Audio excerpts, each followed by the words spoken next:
കാഞ്ചിയാർ കോവിൽമലയിൽ ജനവാസ മേഖലയിൽ വീണ്ടും കാട്ടാനിയിറങ്ങി കൃഷിനാശം വരുത്തി. ഇടുക്കി ലൈവ് വാർത്തകൾ നിങ്ങൾക്കായി അവതരിപ്പിക്കുന്നത് ഹൈറേഞ്ച് ഹൈപ്പർമാർട്ട് കട്ടപ്പന, ചെറുതോണി, അനക്കര, ഏലപ്പാറ. കഴിഞ്ഞ ദിവസമാണ് വനമേഖലയിൽ നിന്നിറങ്ങിയ കാട്ടാന ജനവാസ മേഖലയിലേക്ക് എത്തിയത്.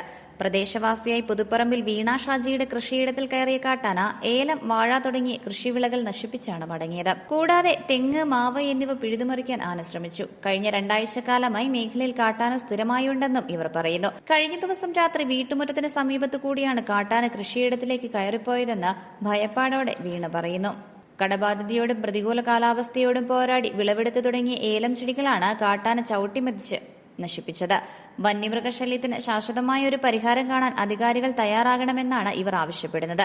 വീടുകൾക്ക് തൊട്ടടുത്ത് വരെ ആന എത്തിയതോടെ പ്രദേശവാസികൾ കടുത്ത ഭീതിയിലാണ്.